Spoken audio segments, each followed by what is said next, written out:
Alright, so today we're going to be installing the Fleece in-tank lift pump, and we're going to be doing a little before and after comparison. So I got the skid steer loaded up on the trailer. We're going to go do a couple pulls up a pretty steep grade that's in town. I got gauges all set up on the CTS2. The ones that I'm really curious to see is going to be your fuel pressure, your rail pressure commanded, and your actual. I want to see, stock power level and with a moderate tune in it. If with the stock lift pump, if you start having a differential pretty substantially in those two pressures. We got EGT, boost, exhaust pressure, load, coolant temp, and throttle percent. And additionally, I have this gauge hooked up to the filter housing, which I'm running the black market diesel cat filter adapters, but they got probably 6,000 miles on the filter, so they're definitely not brand new, so it's a good test. So right now at idle, we're just under 13 PSI, and we'll be able to see where we're at with that. So we'll go pull a couple grades, and hopefully I'll be able to get all this on camera for you guys and do a nice little comparison on what we got between the two pumps. All right, so we're at the base of the hill. We're about to make our first pull here. Excuse me while I try to shift and hold the camera.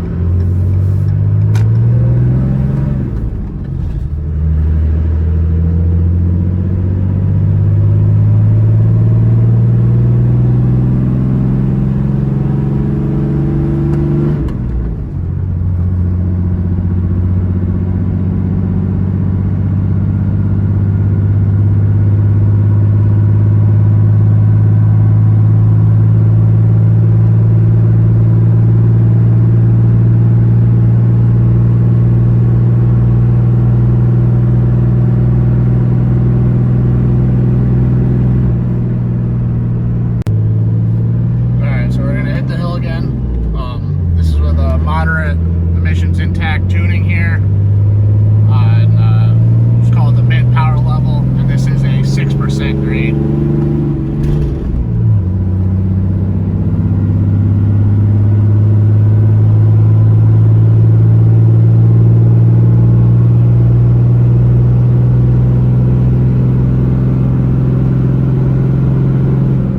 And I let off, that's pretty much faster than I was going before anyway, so still same comparison.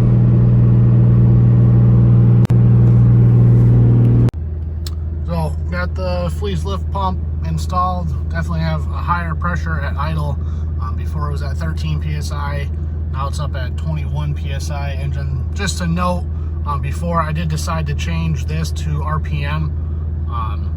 It was coolant temp before when I made the first video, and then you'll notice in the first run it was RPM. Just want to give you that update there. So we got it installed. We got the skid steer hooked back up to the trailer, and we are going to go do this run again.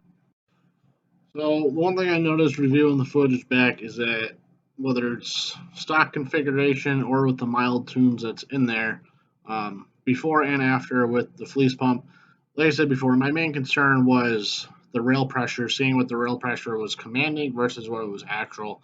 And without running like a data log or something like that, it looks like that it was pretty close to being the same regardless of, pump configuration and tuning. So, is the Fleece pump a waste of money? I would say absolutely not a waste of money.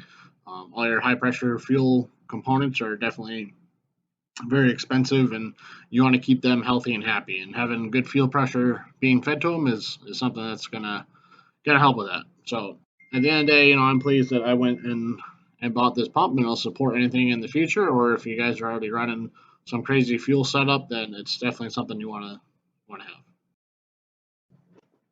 So the other thing I also want to add is that typically the fuel pressures that we're seeing, from the Fleece pump is definitely a little bit above the high side of what they say to supply a CP3 with. With that being said, I've got about 20,000 miles on this setup so far.